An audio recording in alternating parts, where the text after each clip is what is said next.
Oh, hi there. I'm Dr. Jason Cole. Is your truck starting to show its age? Do you suffer from having a limp and functionless turn signal lever? Do you have holes in your tail light? Is your seat ripped and ill-fitting? Well, we're gonna fix all that today on Jason Explains Things. Birds.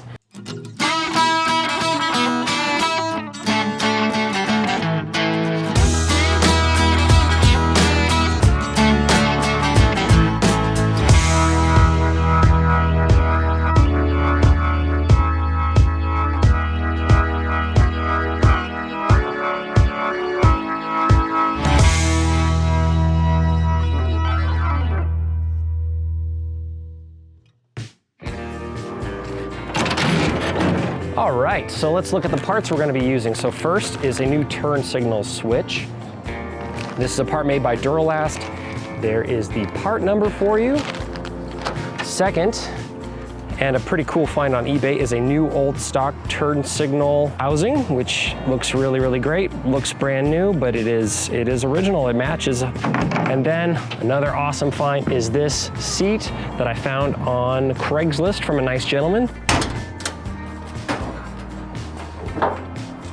Okay, so we're gonna go ahead and disconnect the battery right here for the turn signal switch, and I'll go ahead and do that also for the tail light job, although I'm not sure that's required.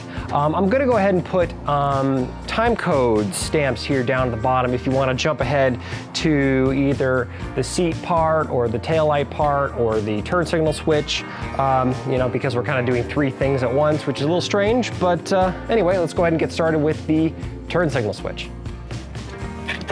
Oh, okay, so to fix our turn signal switch, we are going to have to remove the steering wheel. Whoop. Don't lose your screws. All right, trying out my new GoPro, everybody. So here you see the horn button. You got a wire here and a wire here, and then your horn button is off. Next thing we got to do to remove the steering wheel to get access to our turn signal switches are behind here is we got to remove this big nut. And then after that nut is removed, we're going to need to use a steering wheel puller. All right, here is Harbor Freight's finest steering wheel puller kit. You have various different sizes of bolts. You got your center thingamabob here. And with this set, you can pull all sorts of different sized steering wheels. But let's take this over here and get started.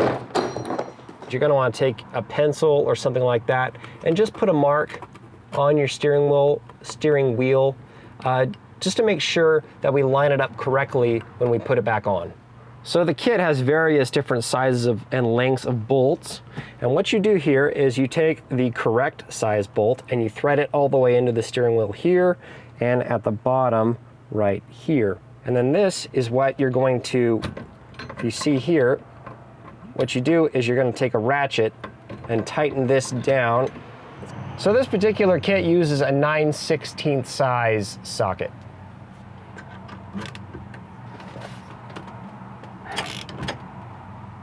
Don't be afraid to push on it. All right, starting to go. I can feel it. There we go. Coming off. I think it can't, yep. Here it goes. Here is our old switch, and here is, a second here.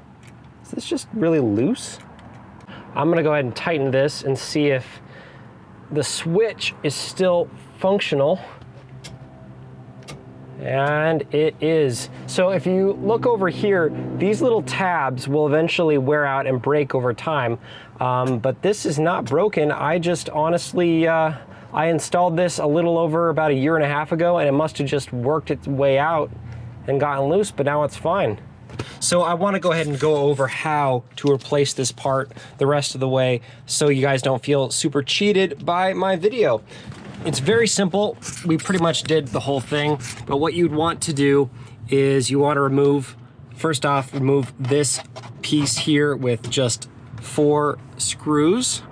Then this piece right here just slides out. And then if you look underneath here, here is the wiring. It is just connected with 2 push tabs right here, it would pull out. And then it is held in with this little bracket with 1, 2, 3 screws right there. Then this whole thing comes out and you put the new one in, put that in, do that turn signal lever just like we did, and then you're done. So I'm gonna go ahead and use some of this medium strength thread locker here on this bolt. Whoop, trip it on my clothes. There we go. That's more than enough. Into here like so. And then insert our screw and a little hunting, and there we go, there it is. And tighten it down. Oop, there we go, that's fine. Probably snug, and then a quarter turn. There we go. So hopefully with that thread locker on there this time, that will not back out like it did before.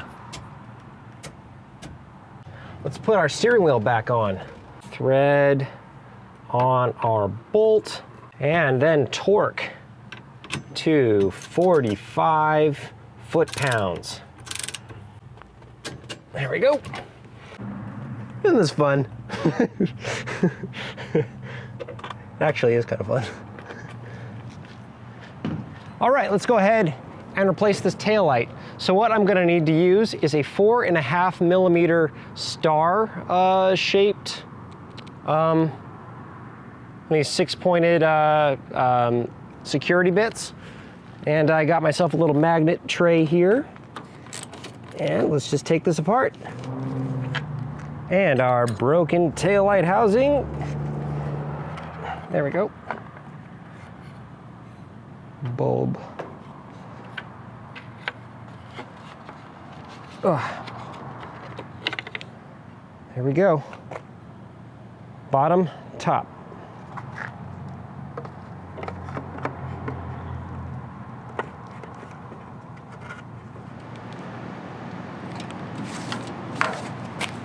Beautiful. So I'm gonna go ahead and attach the battery again and make sure our turn signal and tail light are working.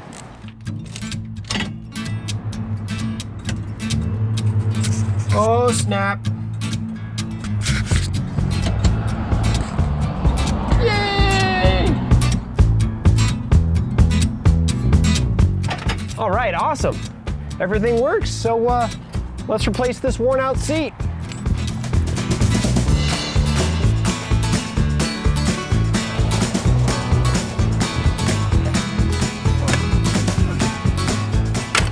So here is the base of our new seat. As you can see, it is held on by 1, 2, 3, 4 bolts, and these are welded on, so these aren't going anywhere. And to remove that, you have the nuts, and the access to the nuts is actually underneath the cab of the truck. So all we have to do is just remove those 4 nuts, and then the seat will come out.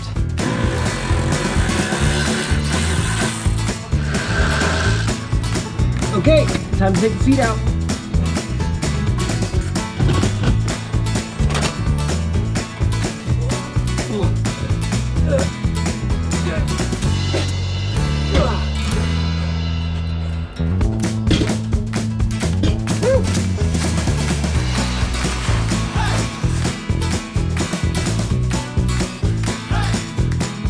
Okay, so next step.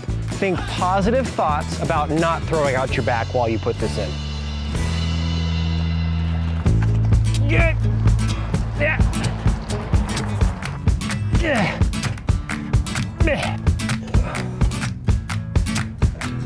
There's 2 of them. Hey, she's in. Sweet. Ladies and gentlemen, the elegant and sumptuous luxury of the 1987 Dodge Ram D150.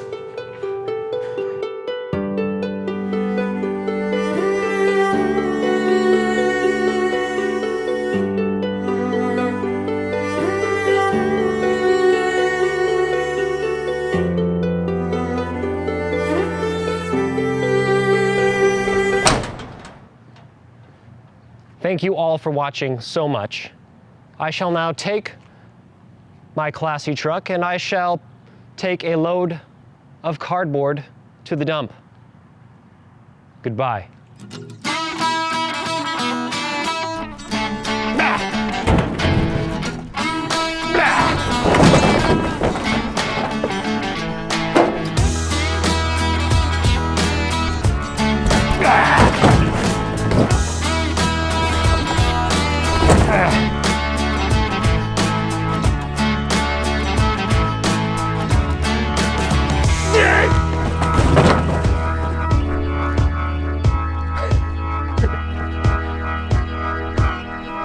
Cardboard!